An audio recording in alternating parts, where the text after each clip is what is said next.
My health world, namaste, enlightenment. Namaste, beautiful yogis. Welcome to our My Health World. Going to be a podcast, but as well available as this video display that we've got, because who doesn't want to see my face and Greg's beautiful face? Hi, so everyone. welcome, Greg. Of course, if you don't know, namaste. if you don't, namaste. If you don't follow My Health Yoga or you haven't done a course with us, obviously you can go and find out more about myself and Greg.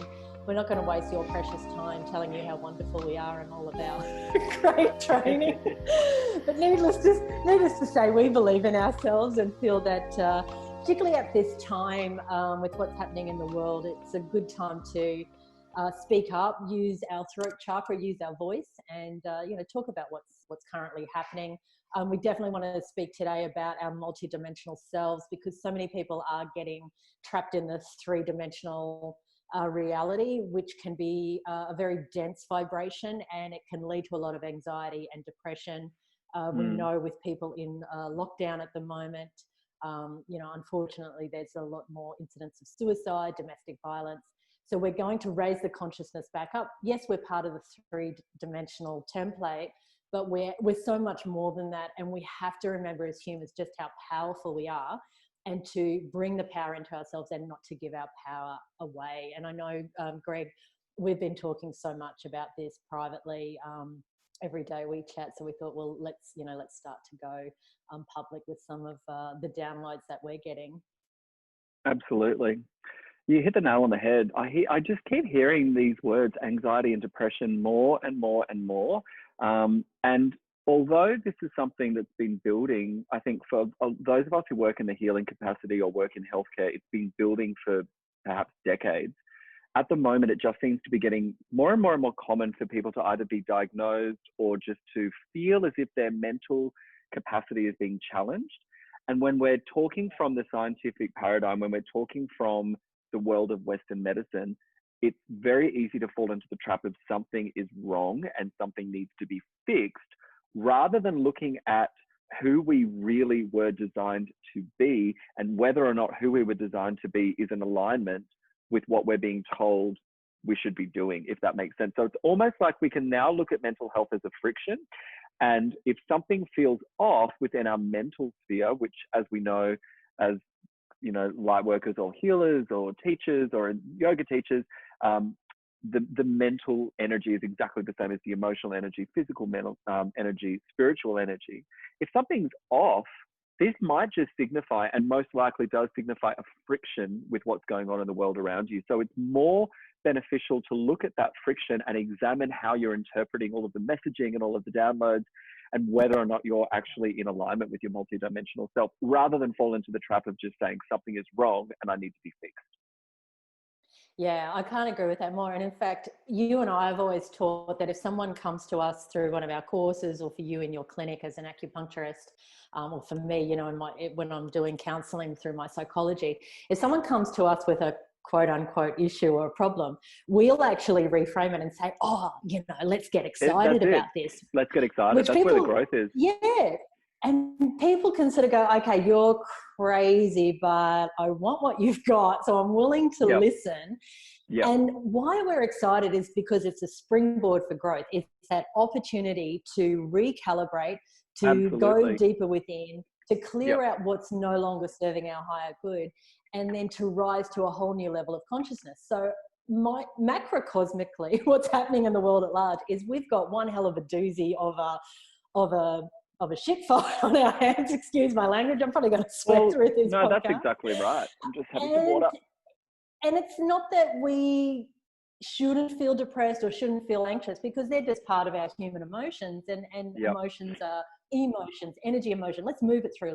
Let's just be present with whatever's going on. But actually, from that higher dimensional self, let's get excited about what's happening, because this is our opportunity to recalibrate and reframe and create peace on earth as we would like it to be. So many people have already said, actually, I realized with this time out that I was so busy and I was distracting myself so much. There's so much goodness coming out of what's happening. So let's just keep doing the inner work at this time be real, be authentic, but get excited. And remember that this is just a small frame of reference that we're having in this human experience. We're so much more than Carrie having a human experience, Greg having a human experience. You know, we've got to remember that we're souls.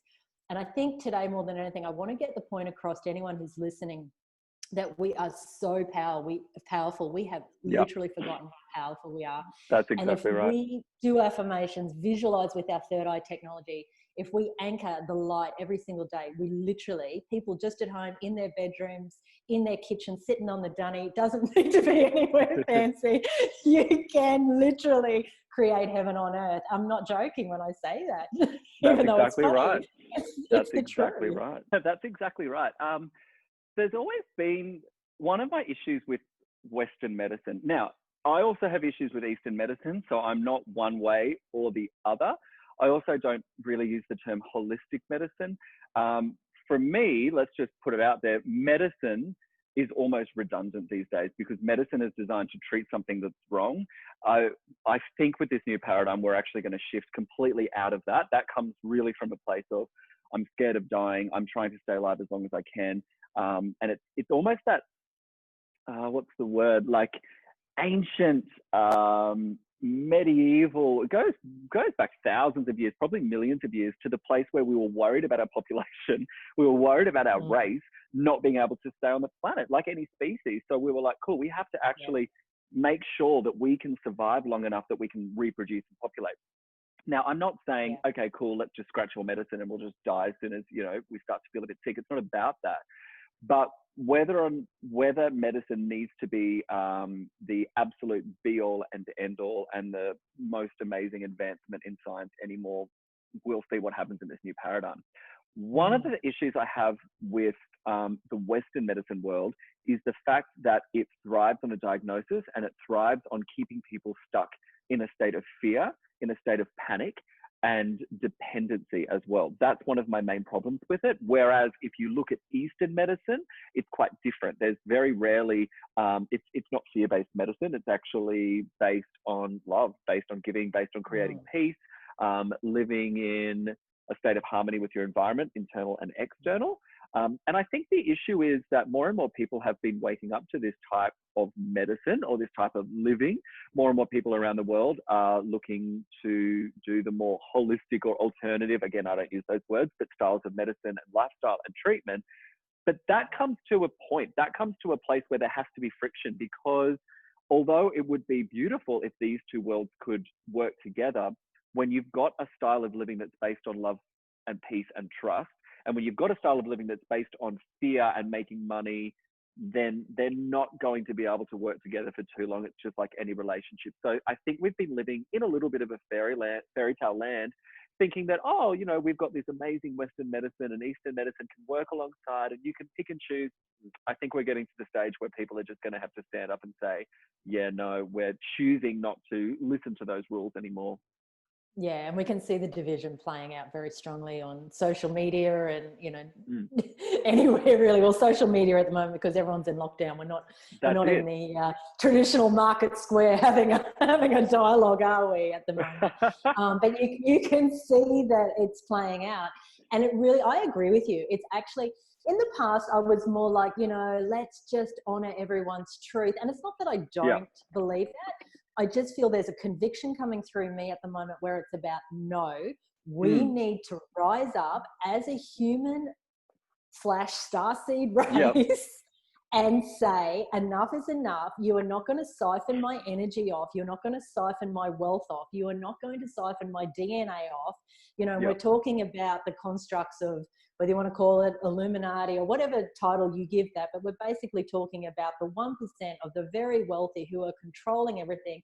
They're creating a technocracy at the moment where they're wanting to track us. The 5G towers are coming in. There's talks of vaccinations and microchipping. And I think if people only see one part of that puzzle, they're like, oh yeah, that's cool. But when you put it all together, there seems to be something very strange going on, and it seems to be about control. It seems to be about dumbing down the human, lack of real information. And it's that, David Icke calls it the totalitarian tiptoe, where it's been rolled out bit by bit. We've been dumbed down through the fluoride in our water. We've been dumbed down through the GMOs, the toxicity in our food, chemtrails. We've got all of these things coming at us. It is literally like a warfare against, this, but it's been disguised. It's like a Trojan species. horse, though, because it's been disguised as something which is disguised as something that's helping us, when in fact they're creating, as you said, the fear. They're creating the issue, and then, oh look, we've got the solution to this, and it's only going to cost you this amount of money, and but you're going to have to be vaccinated every single year for the rest of your life, because that virus is going to mutate, and people are just going along. And I don't mean this with any harshness, but we use the analogy of the sheep because it's the herd. Oh, I can't be seen to be outside of the herd because I'm so fearful I'll be attacked.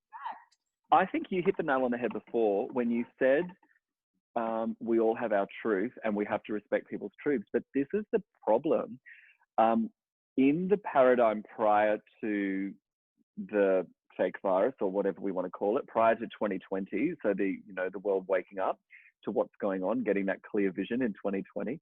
But prior to that, I honestly do not believe that the majority of humankind, for want of a better word, had even knew what their truth was. Like, we can't say that, well, this is my truth, and when your truth actually comes from a pack of lies, realistically.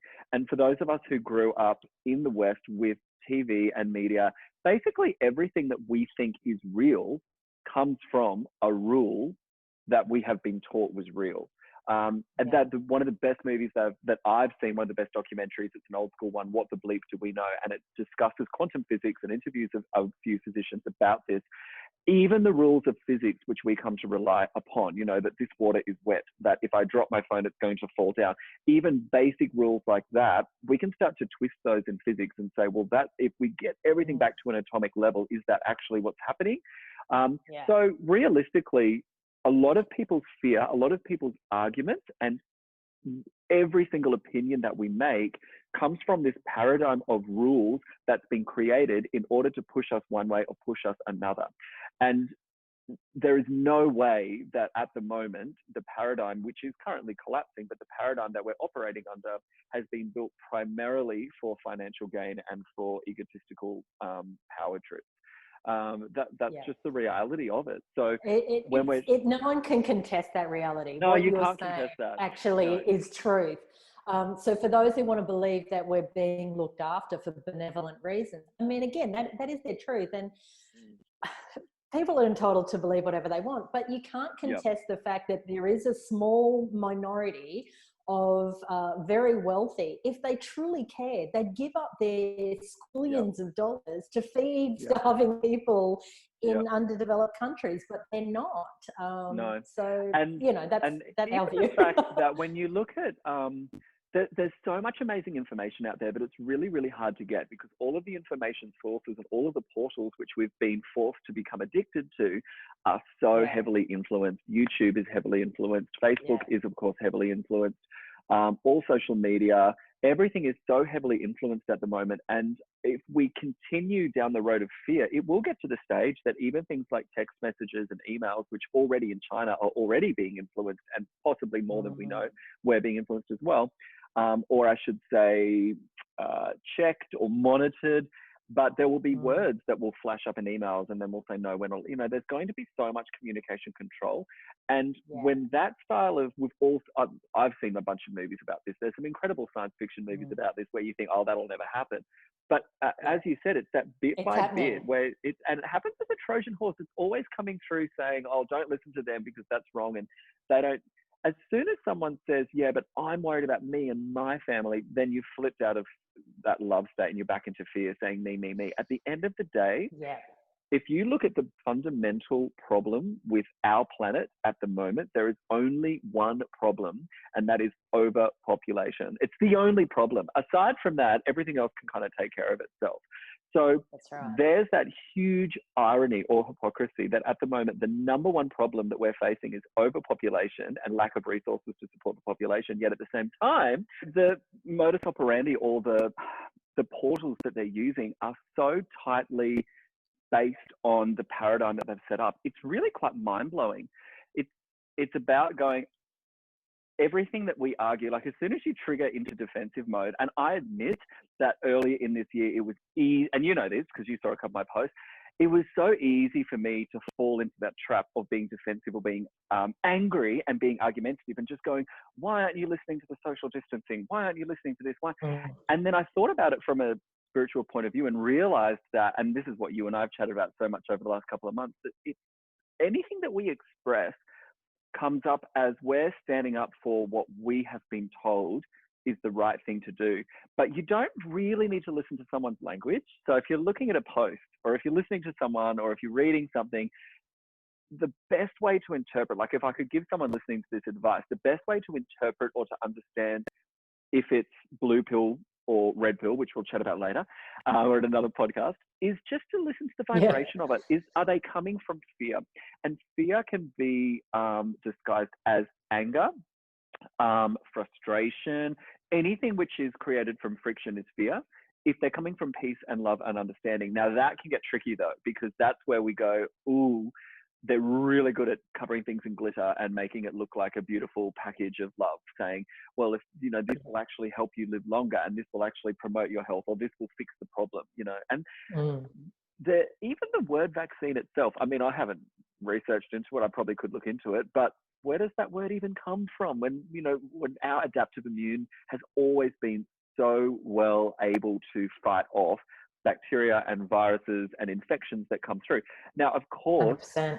This is where the friction comes up though. I'm interested to hear your opinion on this, because I'm someone who grew up with Western medicine. I'm very passionate about Western medicine. I love science. I came into Eastern medicine a little bit later in life, in my early and mid 20s. However, I've always used that almost like spiritual excuse, saying, yeah, but you know, of course, if I have an infection, I'm going to go to the hospital, and you know, antibiotics have their place. Where do we draw the line? And I think that's where people are struggling at the moment. And I admit that's where I struggle sometimes as well, where you say, how can you pick and choose?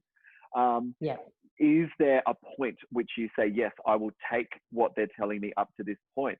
I don't know. And I think that's what's going to unravel in the next stage of this paradigm shift, is where people go, well, if you're not prepared to basically go and live out in the bush like we used to, like our ancestors, and really live off the earth, which very well could mean a shorter lifespan. It very well could mean you're living with some pretty yucky illnesses from time to time that you don't have those quick fixes for. But if that's what it means, are you willing to go there? Because for someone to say I'm anti-vax, or for someone to say I'm anti-Western medicine, that's a big call. It's why I don't use those terms.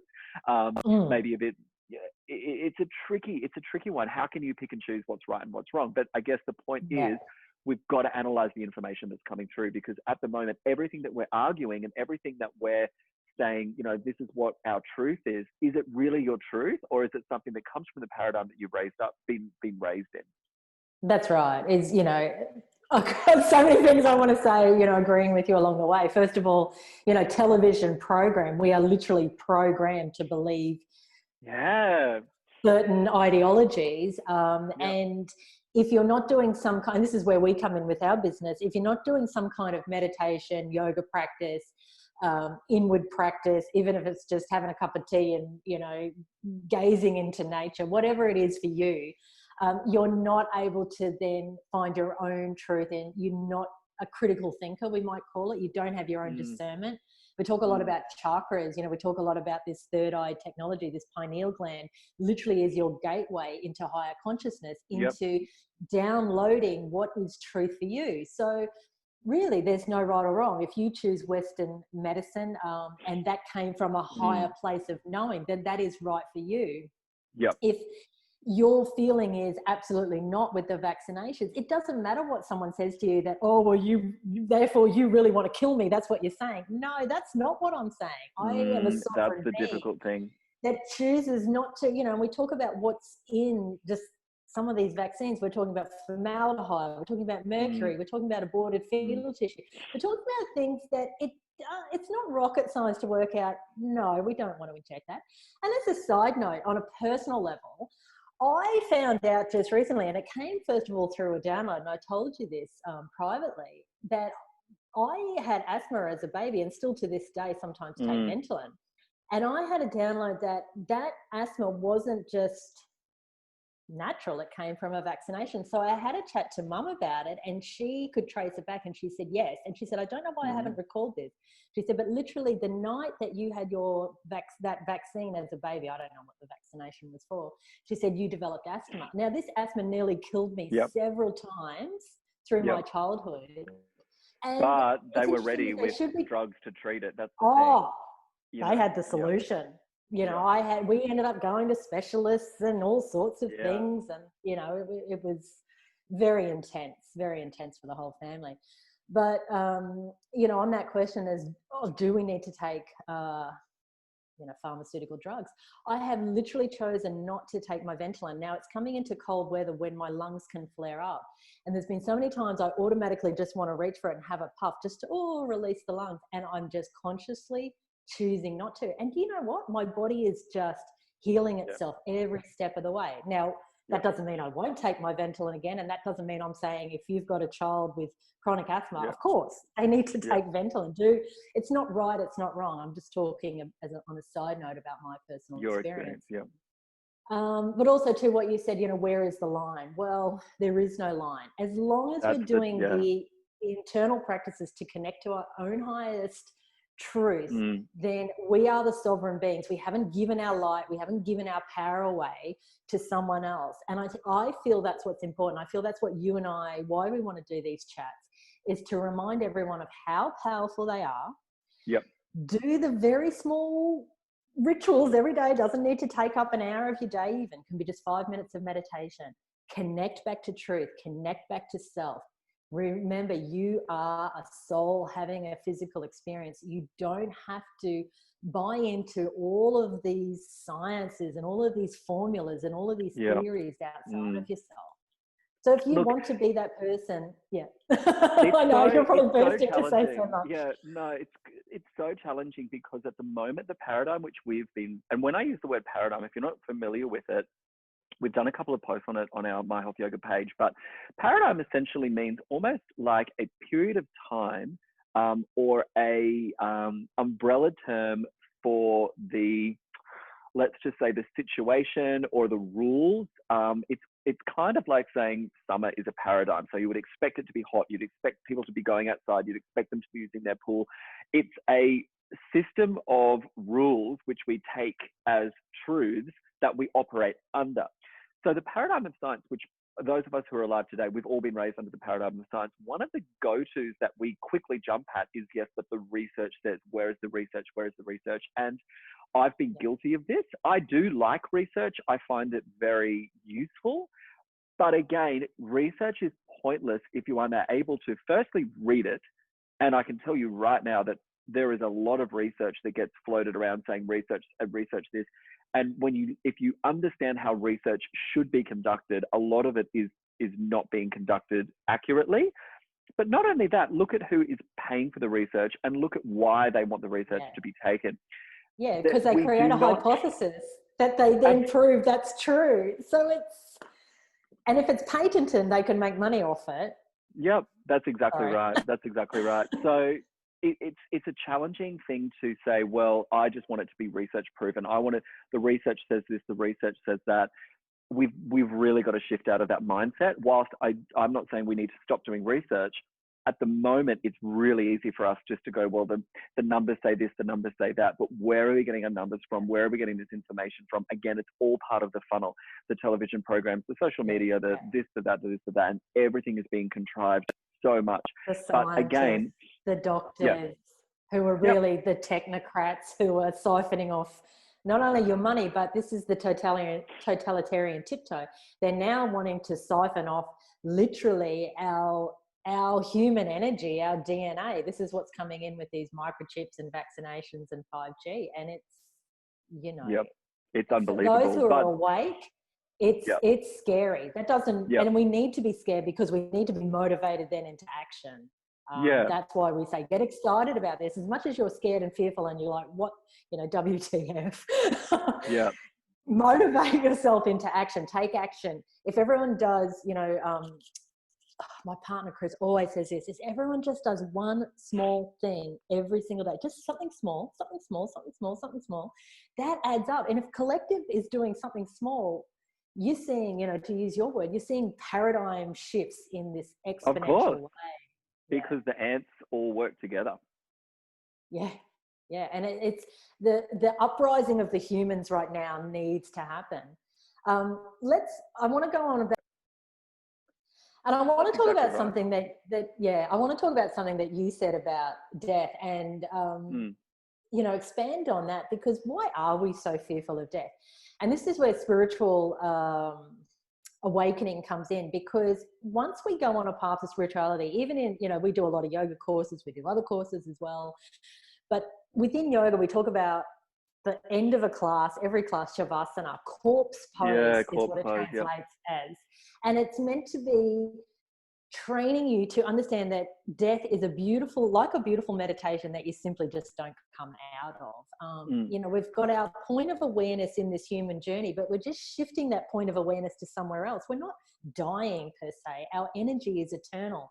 So if we get caught up in this human matrix and we get caught up in fear and trying to protect just this frame of reference all the time, then we're missing out on so much more. And it's like, we all want to travel, right? Well, why aren't we wanting to travel into other dimensions? Why aren't we wanting to, cross into a new frame of reference? And that could be called death. We call it death, but let's change the word. Let's call it awakening into light and color and, rainbows. Or relief. It's just a relief and a change. And that's why I love in our level 1 course when we do our anatomy, and most people think, oh, it's anatomy for yoga, we're just going to be talking about the head of the femur and the arm goes into the shoulder. Yes, of course we do get into that important stuff, but what we actually start off with is talking about what we're made up of. We're actually made up of stardust, which sounds like a very esoteric term, but it's physically correct, as in quantum physics. It's correct. We're actually made up of zillions and zillions and trillions of dust particles, which are flashing on and off at any period of time. But these particles have been around for billions of years in different ways. So we actually are made up of particles which have been here before. They have probably been on different planets before, different galaxies before. And to not understand that is normal. However, to say that that's false goes against physics, because that's actually that's real science when you get down to the nuts and bolts of it. And unfortunately, in the science paradigm, a lot of what people think science is actually contrived and made up. So when you really want to go down to what real science is, yes, it's going to be hard to find research to support things like this and really good books to support things like this, because real science doesn't need to sustain a $500 billion budget every single year. It doesn't need that. So everything that we've been taught to rely on as science, really most of it comes from that financially driven motivation. This type of thinking, like you said before, I'll touch on this, it can be scary, and it's difficult not to fall into the trap of, oh, well, we're all doomed. But it's not about that, because if we firstly work on our fear of death, if we can work on that, which it's actually easier than people think, but if we can work on that, and we'll probably do a whole podcast on that one day, but if we can work on that, everything else becomes so much easier and so much lighter, because the argument for sustaining everything else fades away.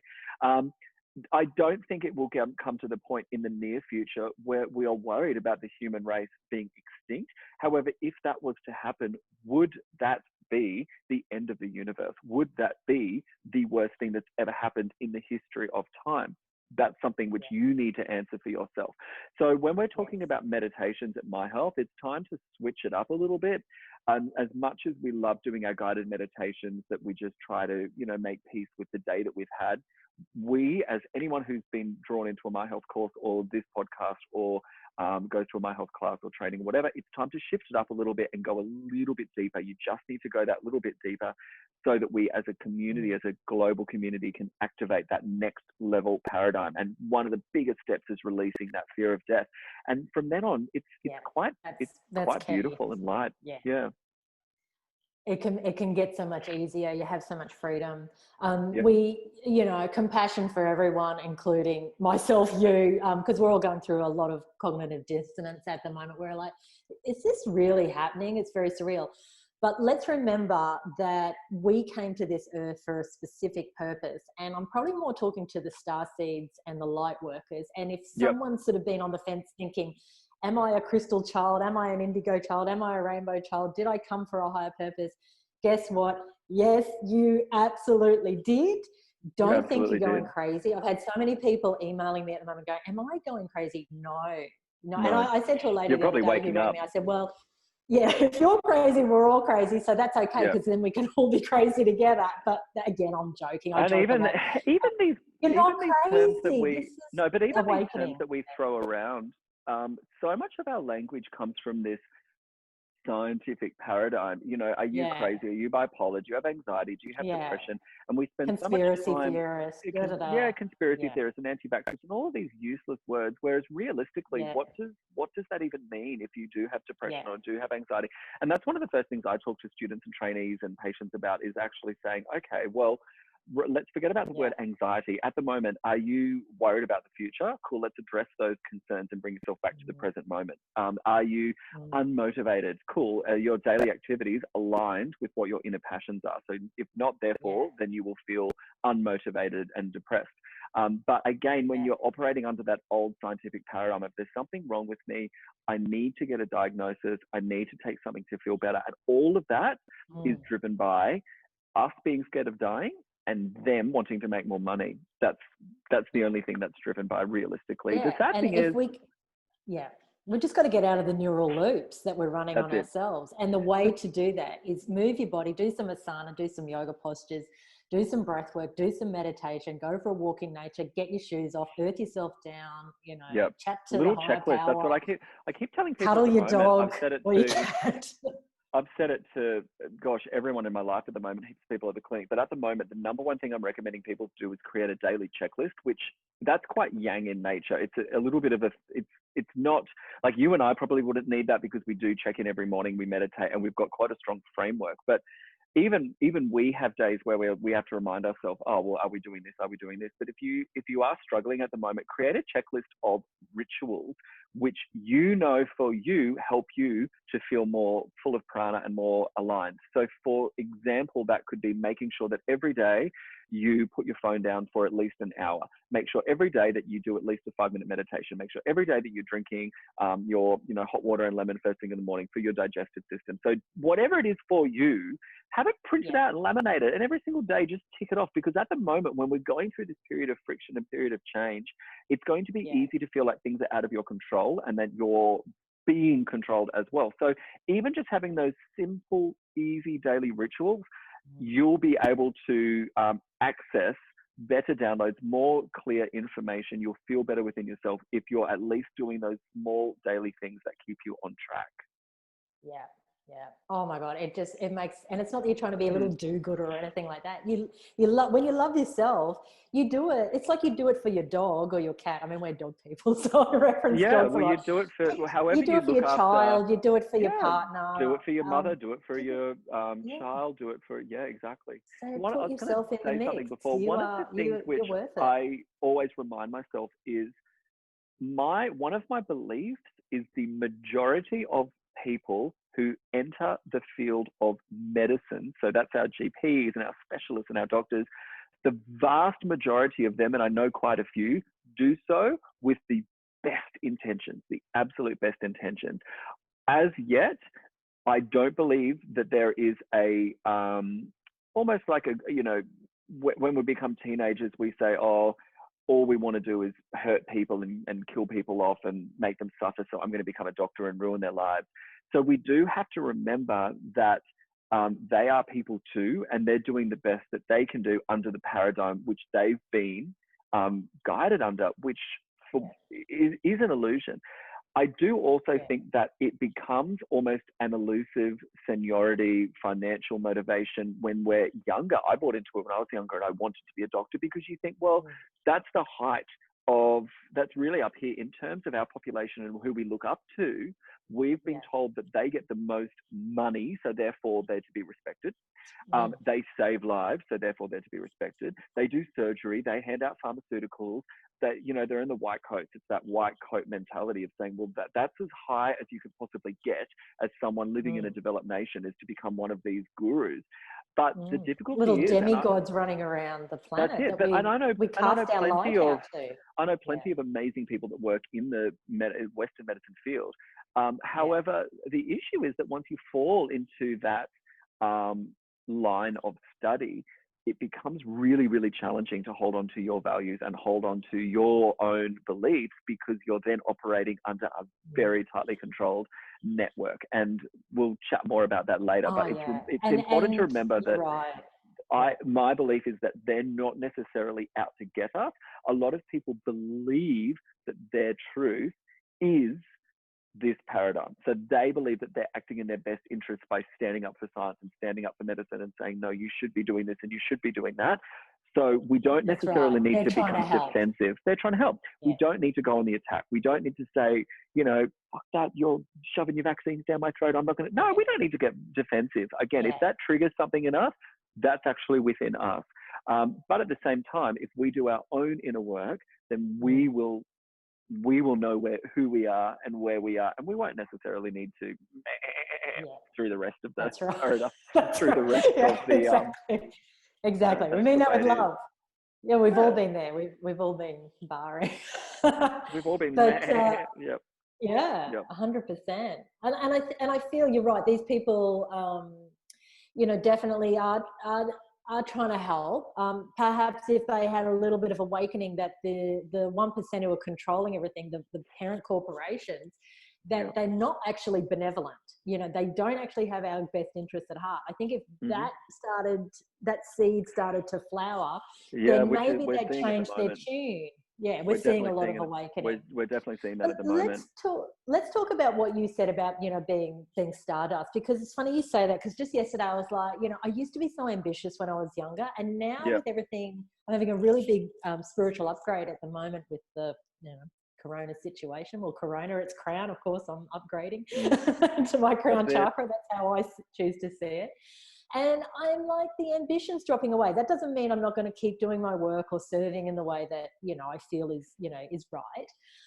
But I literally said those words yesterday. I'm just a bit of stardust. I just want to be that. I just want to drift around the universe and not have to feel I've got to do anything, not have any pressure on me. You know, if I want to work, I can work. If I don't choose to work, it doesn't matter, because I don't need the ambition or the, you know, how great I am.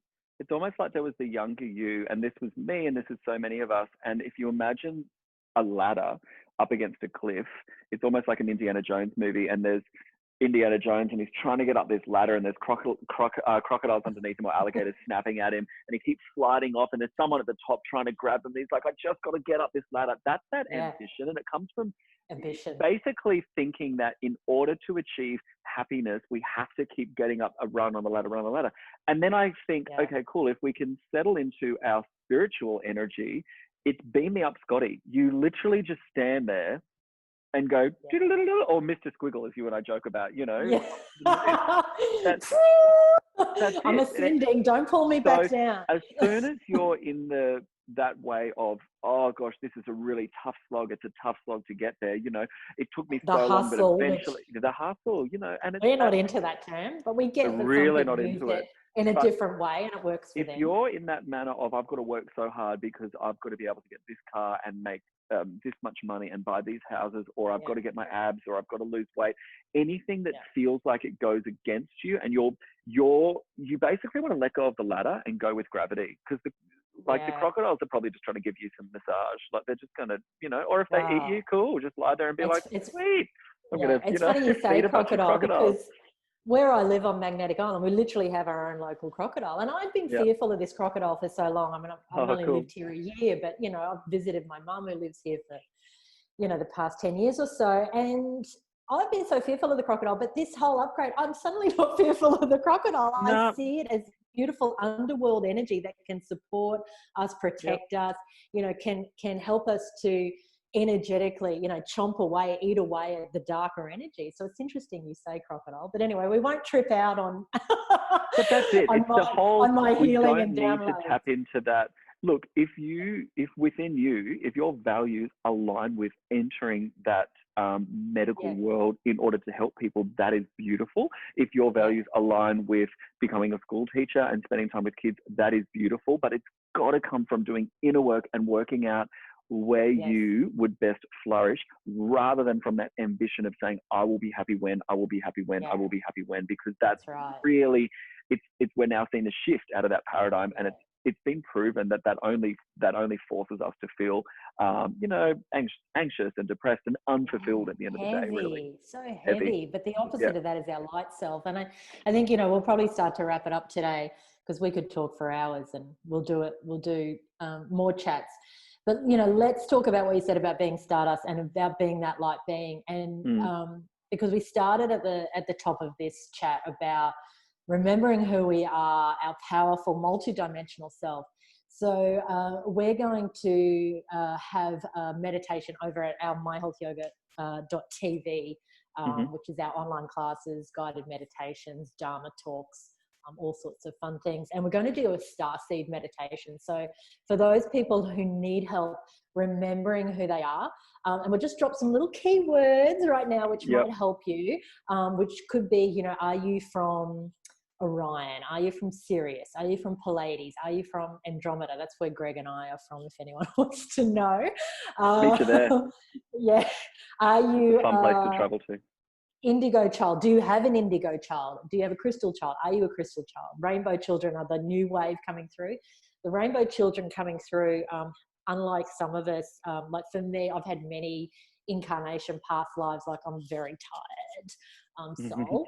And but the rainbow children, they've literally dropped from a star home, and they've come for this mass awakening, this upgrade, this ascension process that Mother Earth herself, Gaia, as we call her, is going through. Whether we like it or not, we've got nothing to do with it. She's ascending, and that's why this planetary shift is taking place. There's a mob that want to do the planetary takeover, and then there's the starseeds and some humans, and hopefully more humans, doing the uprising that are going, I don't think so. You're not going to siphon off my DNA. I'm ascending.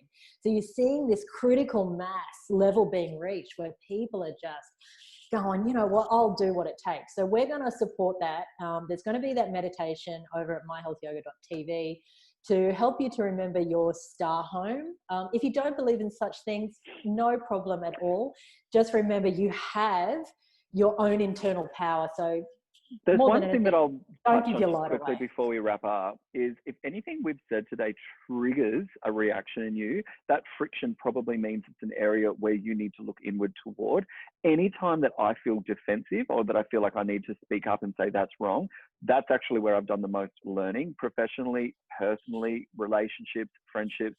Whenever I feel like something has been unjust towards me or attacking me, that's where I know that there's a little bit of a wound that I need to work on. So I encourage you to do that for you.